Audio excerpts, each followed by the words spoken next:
Hello and welcome. My name is Becca if you're new here, if not, hi again. But today I'm going to be talking about gift giving because the holiday season is coming up so fast. As a minimalist that lives in a very small, like my house is 850 square feet.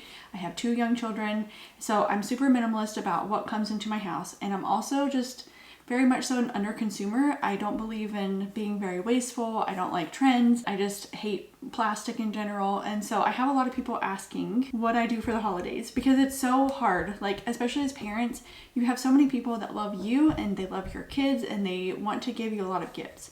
And I have a lot of thoughts and feelings about this, so we're gonna make a whole video.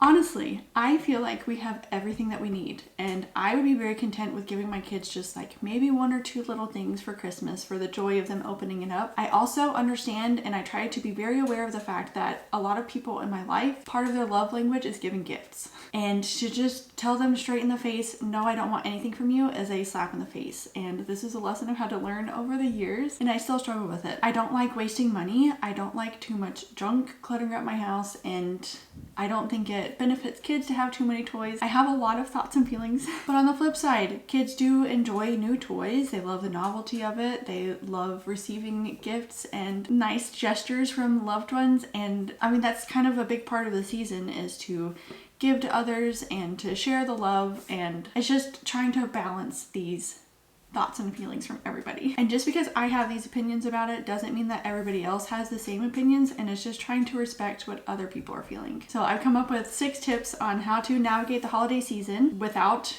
getting too much stuff. First and foremost is to have a list running on your phone of things that you actually genuinely need. And it's really helpful if the few months leading up to the gifting season, if you need something, not to go out and buy it for yourself.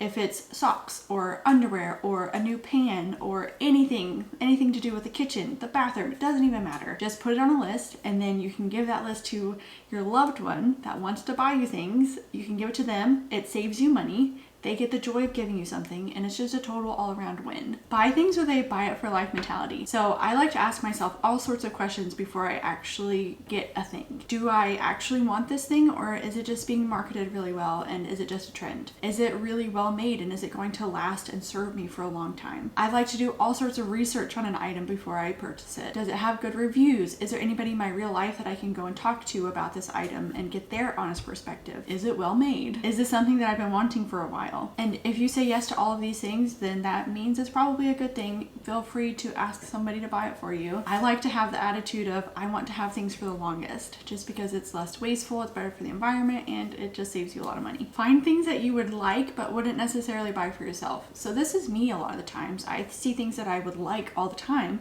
but I'm very frugal, so I usually don't. So having a list, again, lists are so key here. Having a list of these things when they pop up and then making sure that you want it after a long time is just such a huge win for holiday season. Another big bonus point, if you can get this thing from local or sustainable companies, because they need support too. Like, a big example for me is nicer clothes. I get 99% of my clothes from the thrift store. If I actually take a second and think, hey, I would like some nicer clothes, I can go to a slow fashion company that makes it all out of natural materials, and I can pick out a few pieces from there that I would really, really love, but I wouldn't necessarily buy that for myself. Next is trying to convince them for something homemade or secondhand. This is kind of a long shot for some people because they just really want the convenience of being able to click something on Amazon and having it shipped and just being done with it. But if you have somebody in your life that really wants to give you something and they have a talent in any regard, for example, my grandma just made these for both of my kids. It's their name, it's from cut glass, and it's beautiful, and they will have this for the rest of their life.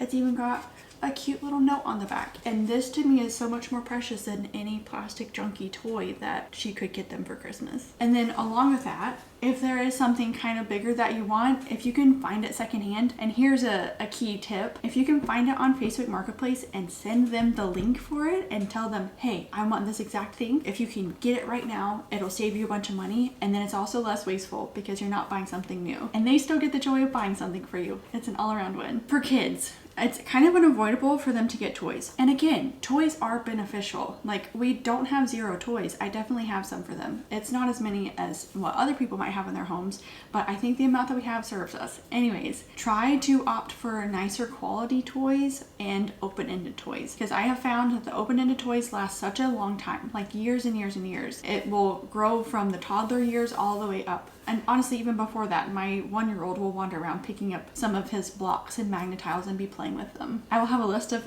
open-ended toys that I recommend later in the video, but the last tip is to buy experiences. This is always recommended and it is so good. So buying things like a class membership for anything that you might be interested in, or even your kid, things like zoo passes or movie vouchers even, or plane vouchers, or anything you can possibly think of. It doesn't add to the clutter of your home. It isn't super wasteful. And so that's just another great tip all around. So I very quickly made a list of gift ideas that, I mean, this is very personal to me and my kids and my husband. So might be completely different for you. But again, I like to buy things if I truly think they are an investment for our lives. Things that I recommend for myself as a mom of 2 and, I don't know, a 30-year-old woman. Nice clothes go such a long way. I have a few pieces in my closet that are actually worth some significant money, and I love them to death, and I try to wear them every single day. Our coffee machine, espresso machine, is incredible. We use it at least once every single day. It brings so much happiness. It's a very well-made machine. It's lasted us for a very long time. Our Vitamix blender, life-changing. It is one of my top recommendations of all time. Any kind of cordless vacuum, I recommend hesitantly, because I've heard a lot of people getting the Dyson and it dies on them after a couple years. I'm just speaking from my experience. I've had ours for like 4 years now, I think, and I use it almost every day and I still love it and recommend it so much. So that one's a little bit tricky. Do your own research and come to your own conclusion. If you're somebody that loves cooking and you don't already have an immersion blender, I cannot recommend it enough. They are fairly cheap. Every time I pull that out to use it, I thank myself so much, because there's nothing worse to me than having to take my big old heavy cast iron Dutch oven with a hot full substance in it and then having to dump it into my blender and then having to dump it back into the pot after it's blended. It is so much nicer just to whip out your immersion blender, have it done in seconds. Nice soaps or skincare. This is another thing that I don't ever splurge on myself for, but if you have somebody that's willing to spend that for you, then go for it. And then another buy it for life kind of idea is just like a really nice water bottle. We have Hydro Flask and we've had them for years. I don't go out and buy the newest trend of water bottle whenever, but if you want one, make sure it's good quality, it'll last a long time, and I think it's a very good purchase. Plants is another good one. I don't think you can ever go wrong with buying more plants. Another good recommendation for anybody is just really good quality shoes. I have and love Blundstones, Birkenstocks, and any kind of barefoot shoes. I'm a huge fan. I have Vivo Barefoot, Field Grounds, and Wildling. For kids, I believe so strongly in getting outside every single day with them. It helps to make for happy children and happy parents. So I'm a huge believer in buying good quality gear that will keep them dry and warm all winter long. I am a huge fan of Rama. I have a discount code down in the description that is 20% off if you're interested. It is a complete game changer when it comes to getting outside in the winter, because before last winter we made do with what we had. We would go outside for like 20 minutes and now we're going to be able to go outside for like 2 hours. So making sure that you have a nice merino base layer, and then a really warm outside cover that keeps them dry, especially mittens, and nice wool socks, and then waterproof boots. Some open-ended toy recommendations that I have are magnetiles. Everybody loves them. I don't think that anybody that has kids doesn't have them yet. We have the magnetile like normal ones, and then we have the little geometric 3D ones that are really fun. And then we also have this other magnet set that makes like robots and rocket ships and stuff. It's so fun. Another thing that I totally recommend is getting a play couch. We live in a tiny space and I still bought this huge play couch. It gets played with every single day, and I'm not even kidding. They have so much fun. Like recently we've been making it into a big jump tower, and they'll climb up and just jump over and over and over. It'll keep them entertained for like 30 minutes at a time. Big tip with that though is make sure that it comes with enough pieces. A lot of people get the nugget couch and it only comes with like 4 things, and a lot of people are disappointed with it because it's not very fun. But this couch that I got, it has a lot of different pieces, and so the creativity that comes with it is just so much better. A marble tower is another thing that is so wonderfully fun. Like, I love sitting down and playing with it. So does my husband, so does my kids. We break it down and build a new one every single morning, and it has not gotten boring yet. Lego is another open-ended play. At his age, it can be more Duplo, but I definitely know that we are going to be investing in a lot of Lego soon.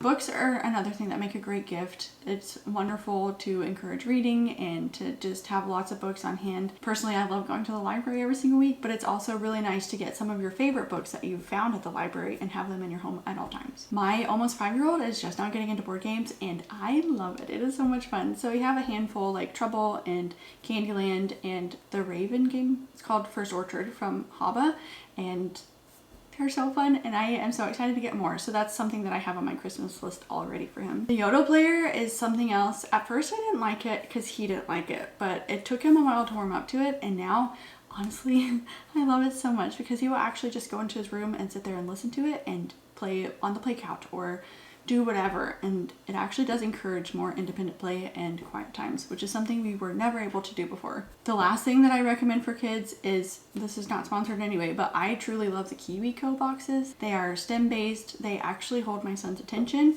which is not true for a lot of things, and it's just so wonderful to see him sit and build something and then he gets to use it for a while after. For husbands, I don't know what the answer is. I have on my list socks. That's it. I don't know. They're hard. It's very much you have to watch them and see what interests they have and try to buy stuff based on that. A lot of the times the problem is that they will just go out and buy whatever they want whenever they want it. And so when it comes to the holiday season, they don't need anything. But if they are ever interested in any kind of like cooking or baking or outdoor sports or biking, or if they're into like wood shop stuff, just go with that theme. And honestly, I feel like just getting a gift to give the gesture of a gift a lot of times for men is the best you can do. I don't know. Anyways, I have been rambling for long enough. I will try to have links for a bunch of these things down below, and if I have any discount codes, which is not a lot because I suck as an influencer, but I will have discount codes down below. Please let me know if you have any amazing tips, because I think this is something that we all struggle with as frugal, minimal, underconsumptive people. But yeah, let me know your thoughts and feelings, and I will let you go. Thank you so much for watching. I'll see you guys next week. Bye.